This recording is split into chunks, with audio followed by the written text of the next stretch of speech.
शिल्पा, अगं ये शिल्पा.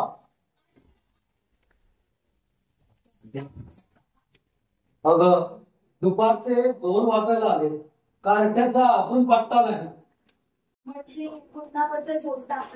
दुसरं कोणाबद्दल बोलणार? त्याने तर मला अक्षरशः हैराण केलं. कॉलेजला नीट जात नाही, अभ्यासात लक्ष नाही, नाकावरच्या पोरांबरोबर सिनेमाला जायचं, कुणाबरोबर ना कुणावर तरी दादागिरी करायची आणि घरात आल्यावर आयतोला सारखं गिळायचं दोन वेळा. एवढंच माहिती आहे त्याला. तुम्ही उगाच दादा करून घेता.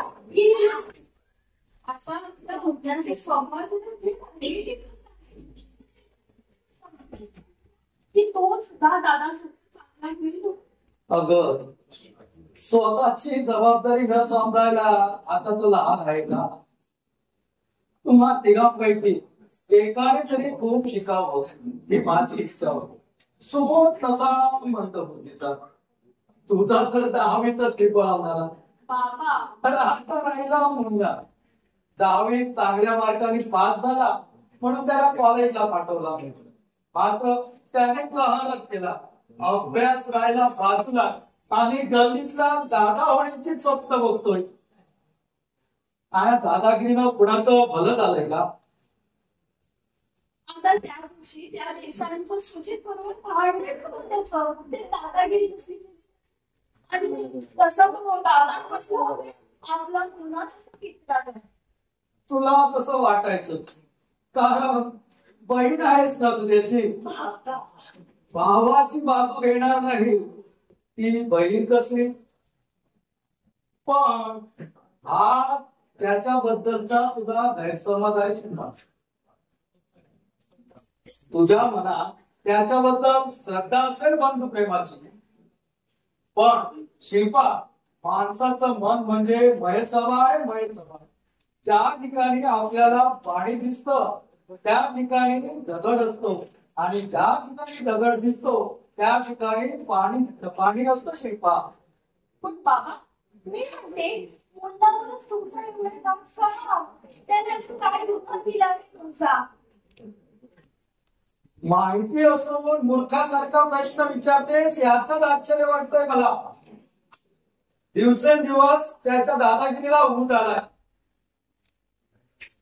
त्याच्याबद्दलच्या तक्रारी ऐकून ऐकून फार हैराण झालोय मी. हे सगळं तू पाहते ऐकते तरी मला विचारते की तुमचा त्याच्यावर एवढा राग का होणं? मग चिडू नका तर काय करू?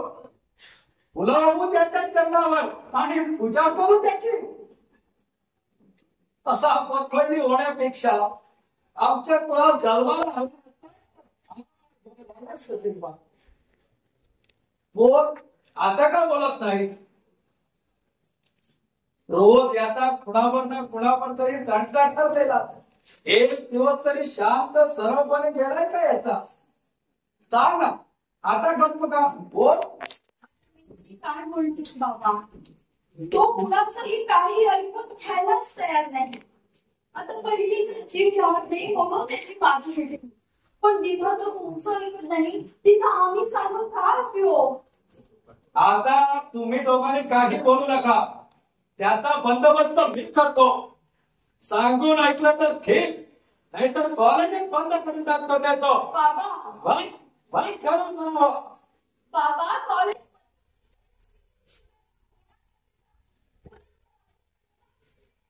सुटू दे. विकत मागायची जर नशिबात असेल तर त्याला मी तरी काय करणार? बाबा सांगून ऐकत नाही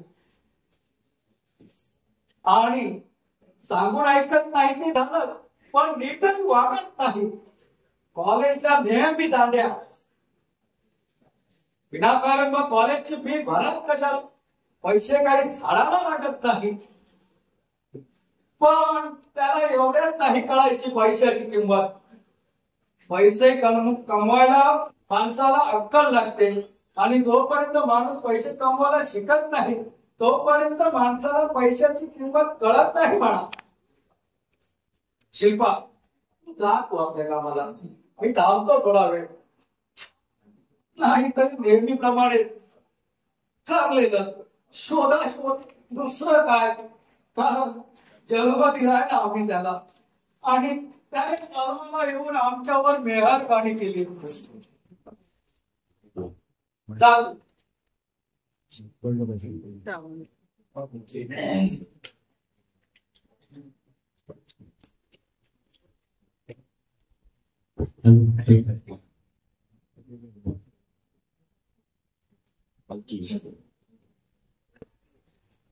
अहो,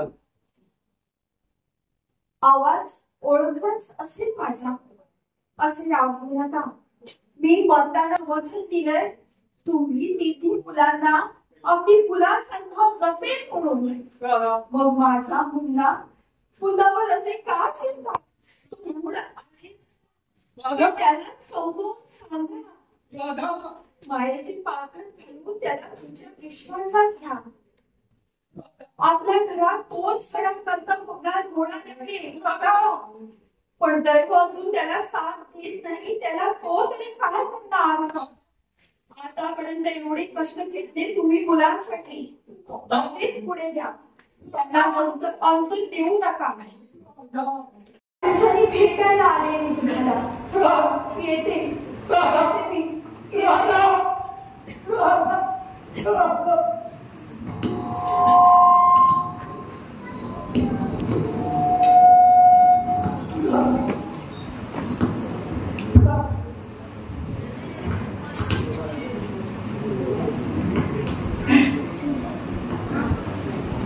बाबा, आईच्या फोटो जाऊन कसला विचार करताय?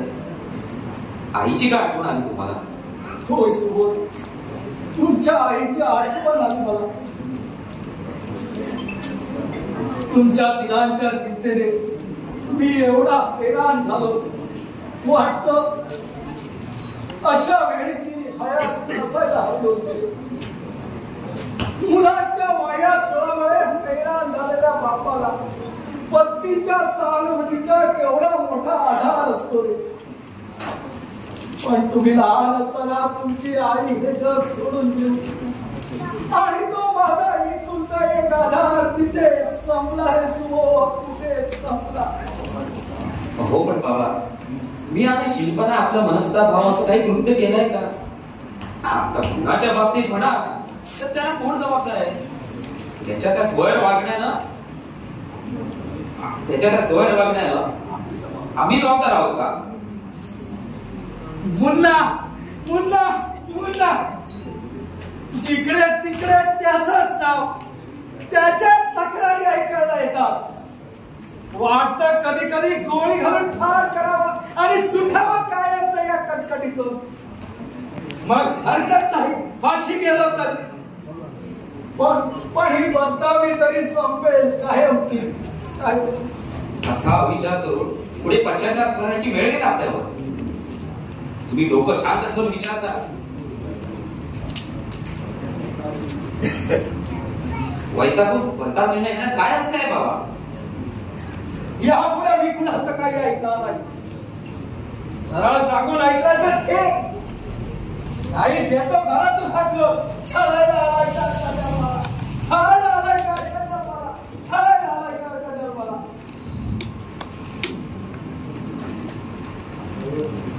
दादा, बाबा बाहेर गेले म्हटलं. होय, वैतागून गेले. कुणामध्ये? दुसऱ्या कुणावर? आपल्या मुन्नावर. त्यानं भराट केलंय बाबांना आणि आपल्याला सुद्धा. असला भाऊ नसता तर फार बरं झाला असता. दादा, आता त्याचा स्वभाव जरा मूळ आहे, त्याला कोणाचा इलाज आहे का? हा गैरसमज झालाय तुझा शिल्पा. तो असा कामातून जाण्यास सुद्धा कारणीभूत सुद्धा आपले बाबाच नाही. अरे, त्याच्या अडीलाडाने तो असा वाह्यात झालाय, आणि आता रडून काय उपयोग? एकदा बाण हातातून सुटल्यावर पुन्हा हातात येत नसतो शिल्पा.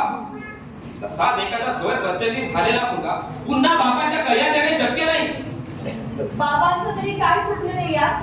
आई गेल्यापासून आईच्या ममतेने वाढवले त्यांनी आपल्याला. त्यातच कशाला आपले सुद्धा लाड केले नाहीत का त्यांनी? खरंय, पण त्याच्यापेक्षाही कमी. मी मॅट्रिकला नापास झालो तर केवढा बाबाने आकार तांडव केला, हव्याचा शिव्या दिला. आणि हा कसा पासा दुसऱ्याची कॉपी करून पास झाला त्याचा केवढा उदो.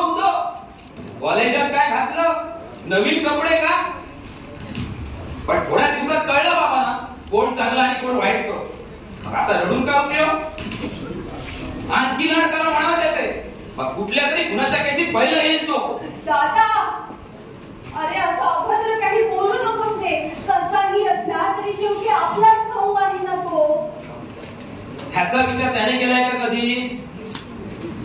अगर कधी नीट बोललाय तो आपल्याशी, आपल्या या स्वर वागण्याला, स्वतःच्या वडिलांना, वडील भावाला, बहिणीला किती मनस्ताप सहन करावा लागतो याचा विचार केलाय त्याने कधी? दारू, जुगार, दादागिरी, अगं सगळ्या गोष्टी तरबेज झालाय तो. तो कसा आहे याला काही आता इलाज आहे का? अरे पण आपण जर रक्ताच्या माणसाने असा तिरस्कार केला तर त्याने ममतेची इच्छा करावी तरी कुणाकडून? कुठूनच जर माया मिळाली नाही तर तो अधिकच. काही तर राहिलंच का आता त्याच्या बाबतीत? बाबांचा अपमान करायला बघत नाही. 2-3 वेळा माझ्या सुद्धा अंगावर धावून आला का?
त्यालाच भेटायला इथं आलो.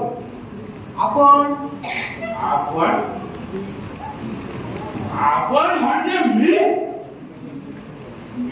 मुन्नाचा जिराबा हिम्मतबा असा डिग्री मी पण मुन्नाला भेटायला आलोय. सिस्टर सिस्टर कोण? या सिस्टर व्हॉट?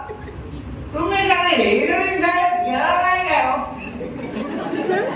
सिस्टर म्हणजे बहीण.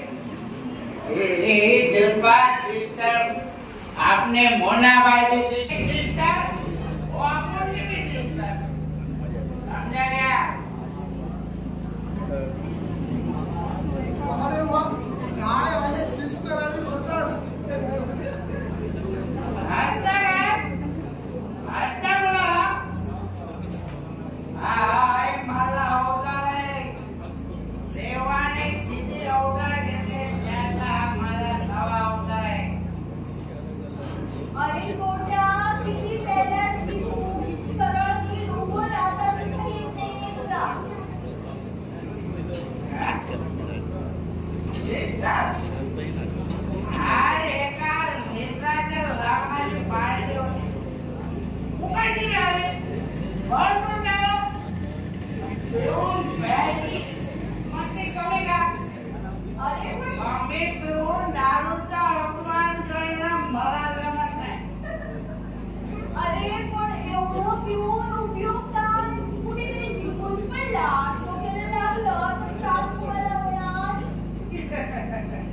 वेळी आहे ती तर दारू प्यायला माणूस कधी मरण नसतो. त्याला लोकांनी रस्ता द्यावा म्हणून इशारा करत असतो. आणि त्याशिवाय पहिल्याशिवाय आपण दारू प्यालो हे लोकांना म्हणजे या पब्लिकना कळणार नसतं. म्हणून नागडे वाटो मोठं नाही पडत. ऐकलं शिल्पा, दारू किती तत्वज्ञानी आहे ती बघ. काय शिकायचं ते आता याच्याकडून शिकायचं. हो मोठ्या साप राम बोलतो मी. माझं नाव गोड्या नाही. गोड्या गोड्या गोड्या दगड्या दंगलकर. आम्हाला का काय समजायचं ते समजून चुकलं. पुन्हा आता घरात नाही तेव्हा आपण आता येतो मी येतो. या पंडितचा म्हणजे तुम्ही मला चहा सांगता. मला इकडून हाकून लावता. पण मला चहा म्हणून सांगितलं तुम्ही कोण? हे घर माझ्या मित्राचं आहे. मुन्ना बाईचं घर आहे. त्याचा मी जिगरी करू. आणि तुम्ही मला काय सांगता? आमची दुसरी गाव वाटते तुम्हाला. पुन्हा सुद्धा काही नाही. अशी आमची भेटली बाई. गोट्या आणि तुम्ही मला जायला सांगता. गोट्या अरे रडतोयस का? रडू लागलं तर काय करू? हे माझे इन्स्टंट करताय. मला जा म्हणून सांगताय. आता मुन्ना सुद्धा मला कधी बोलला नव्हता. अरे या भावनेनं माझा अपमान केला. अपमान माझा अपमान. या गोड्या दंगलकरचा अपमान. ही गोष्ट मी सांगणार नाही. आमची गॅंग एवढी मोठी माहिती आहे का? गोट्या अरे तुझा काहीतरी गैरसमज होतो आहे. हे पाहुणे नाही तुझे होणारे भाऊजी आहे. सिस्टर सिस्टर हे काय मानलंय? अरे भानगड बिनगड काही नाही रे. आता हे माझे होणारे पती आहे आणि तू माझा भाऊ म्हटल्यानंतर माझे पती तुझे भाऊजी नाहीत का? आता आलं लक्षात. तू माझी सिस्टर. हो हे तुझ्या होणारे मिस्टर. हो म्हणजे माझे ब्रदर इन लॉ. म्हणजे बाबाजी. बाबाजी नमस्कार. बाबाजी नमस्कार. सिस्टर हा पण तू मला पहिला का नाही सांगितलं? अरे सांगून घ्यायला तू कुठे धडपा आहे? सारखा धडपडतोय. आता दारू प्यायला माणूस दारू करण्याचं काय करणार? आता तू पेटले माझी. म्हणजे सिस्टर तुमच्या दोघांचं लव झालं वाटतं. समज हवं तर. लागू नको. एवढ्या लाजीत नमस्कार करणार. हो भाऊजी तुमचं नाव काय? राजावडे. सर्विस काय? गोट्या अरे हे काय विचारतोस तू त्याला? आला होता इथं. जैन नावाचा कुणी मारवाडी आला होता मुलाला भेटायला. आता आलं माझ्या लक्षात. एका माणसाला मारायची सुपारी घेऊन होय ना? त्याबद्दल मला काहीच माहित नाही बाबा. मला माहित आहे ना. त्याच्या कॉलेजचा सूर्या बोलला मला. आजकाल त्याची फेरं फार वाढत चालली. कॉलेजमध्ये हे धंदे चालले वाटतं. शिल्पा आणि कोण आलं होतं इथं? खरं खरं सांग. खोटं बोलून काय उपयोग होणार नाही त्याचा. तो गाड्या दादा आला होता बाबा. हो गाड्या दादा. तो राक्षस. याचा आपल्या घरात इथं काय ठाव? कशाला आला होता तो इथं? काल मुलाबरोबर बाहेर काहीतरी त्याची बाचाबाची झाली होती म्हणून मुलाला तो मारायला इथं आला होता. त्याच्या आता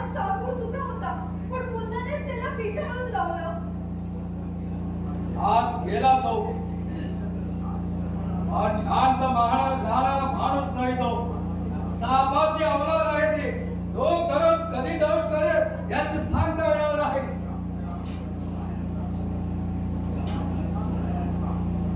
या कुलांकनामुळे आपल्या घराण्याचा विश्वास होणार एवढं मात्र निश्चित. बाबा बाबा असं अभद्र बोलू नका हो. मग काय तुला त्याच्या चरणावरते आणि तुझी सुमनाचा वर्षावरती त्याच्यावर. आमच्या घराण्यात असा कुलांकार कधी जन्माला आला नव्हता. पण हा घराण्याचा नंतर काळसर्प होण्याची चिन्हे दिसत आहे. प्रत्यक्ष मी त्याचा जन्मदाता बाप.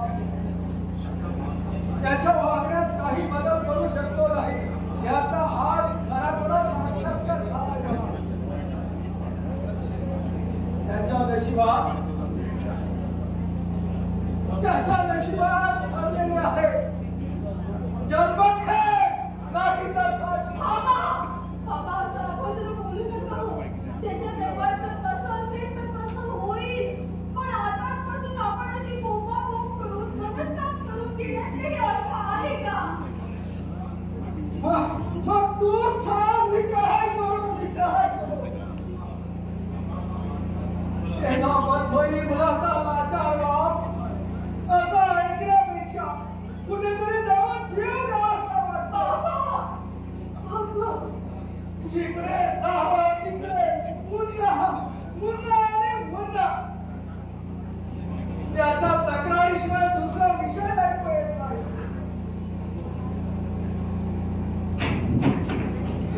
बाबा काय झालं दादा? दादा काय झालं? बाबा आपल्या मुलाने खून केला. खून.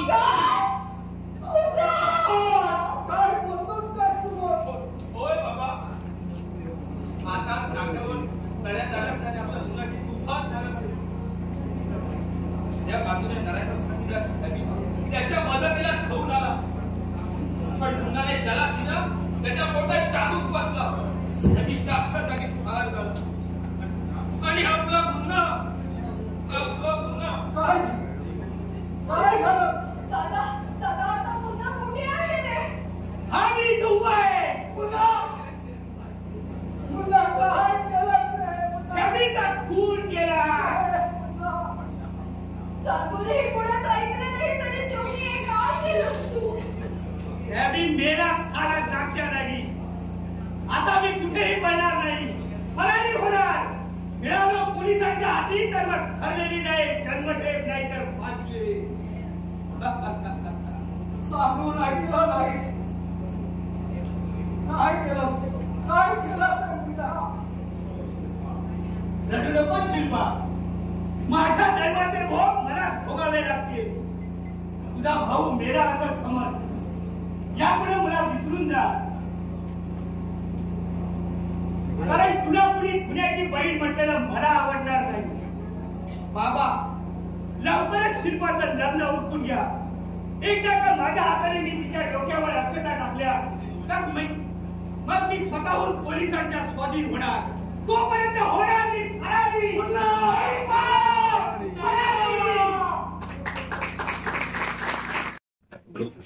पण तो एवढी गोंधळली का बाबा? आणि माझ्यापासून लपवण्याला काय आहे ते म्हणतात. पण काय असं काहीच नाही. नमस्कार आशीर्वाद देऊनच. पाहू दे इकडे. हे म्हणतात ना इकडे.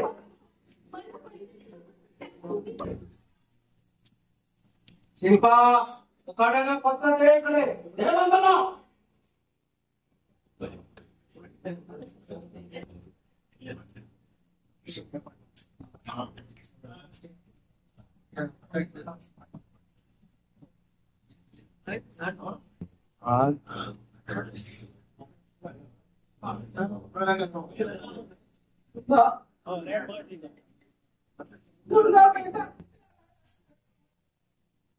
कसं आहे काय करून बसलास रे राजा?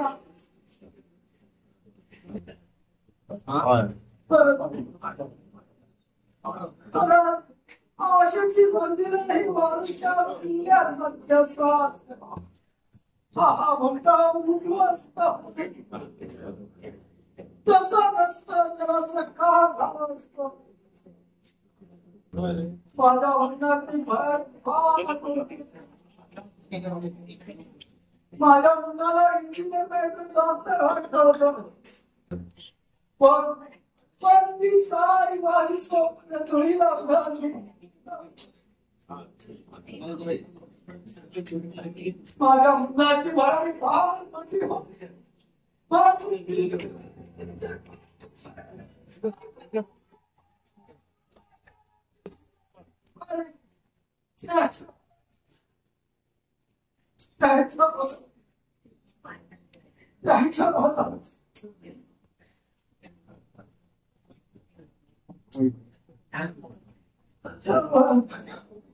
नमस्कार नमस्कार.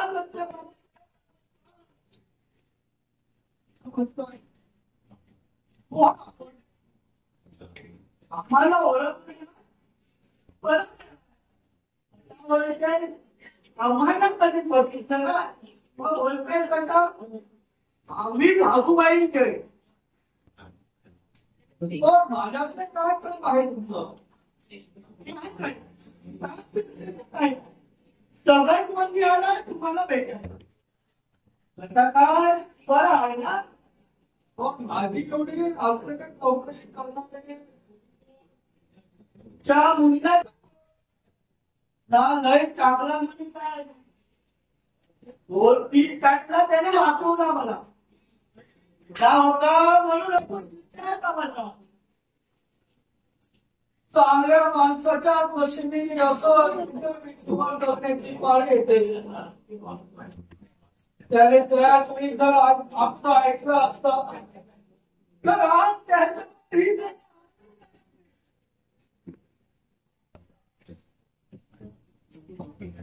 पुन्हा मंदीमध्ये दही त्याला बघावायचा वाटतं. अच्छा आमच्याकडे सगळं बघू नका बघायचं. आम्ही काय पोलीस लोकच्या खबऱ्या नसतो. आम्ही पुन्हाच्या फरक करतो. सामन्यात गर्दी करूशी आणि मागून टाकू हे दोस्तीसाठी जाम कुर्बान करते. मग आम्ही त्या मागून जबाबदारी करत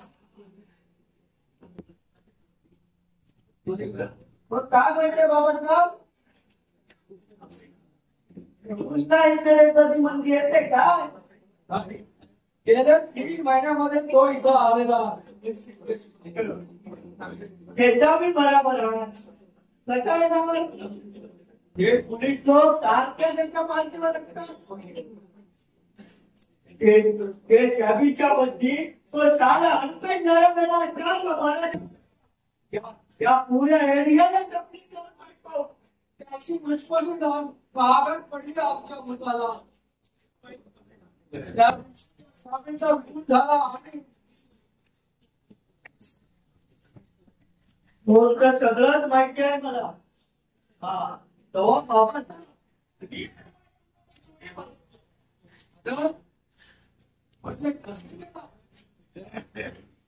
आम्ही लोक मारवाडी दुसरी किती तुम्हाला कसली मदत करणार.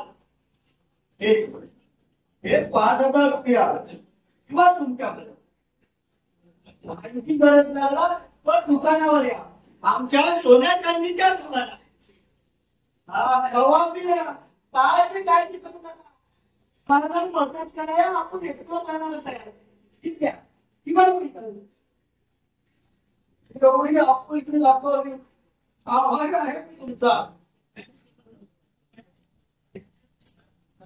तुमचे पैसे तुमच्या जवळ ठेवा.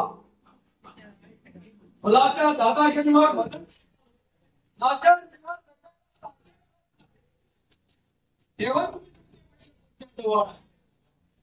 आपला काहीतरी समज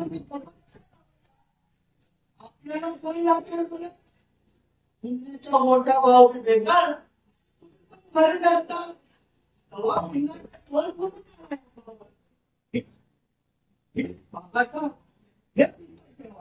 मला काय बी नंतर घेऊ नका.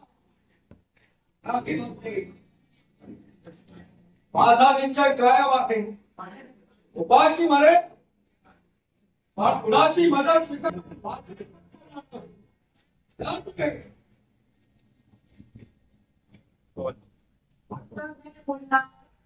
काय घेत नाही बाहेर कुठे गेला तर बाहेर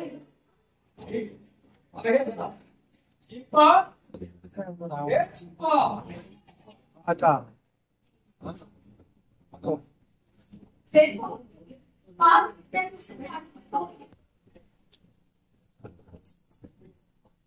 तसं ना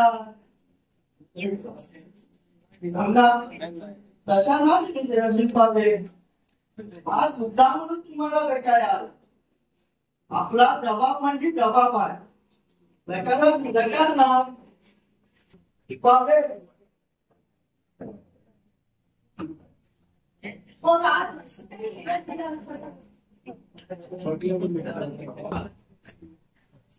तवा आला मी बहन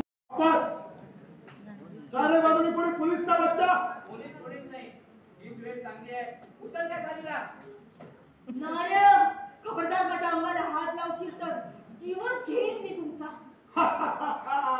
जीव घ्यायला हत्यार ह्यावेळी आमच्या हातात आहे तुमच्या नाही आज तुला इथून जबरदस्तीने उचलून ठेवून जाणार आणि माझा अर्धा सूर पुरा करणार आणि मग त्या फडव्याचा तुझ्या भावाचा कोणता बाहेर काढून माझ्या सुराची पूर्तता करणार खबरदार तिच्या अंगाला हात लावशील तुला इथल्या इथं जो वेळ छापलो पोटावर ठेवलेला रापुरी बघ जास्त वाटत करशील तर इथल्या इथे आराम होशील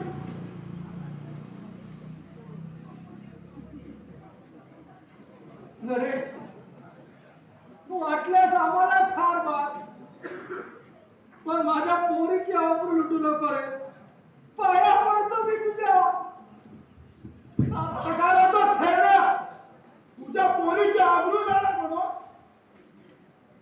पण स्वतःचा पोरगा मेला हे पाहून सॅबीच्या बापाला काय वाटलं असेल याचा कधी विचार केलाय तू डोळ्यात एका तडफडत मेलेला आपल्या लाडक्या लेकीला पाहून सॅबीच्या आईला काय वाटलं असेल किती यातना झाल्या असतील त्याच्या हृदयाला याचा कधी विचार केलाय तू अरे पण जगीचा खून मुन्नाने केलाय ना मग या शिल्पाचा काय दोष आहे तिची अब्रू लुटून तुला काय मिळणार असूर्य आनंद आणि शिल्पा मुन्नाची बहीण म्हणून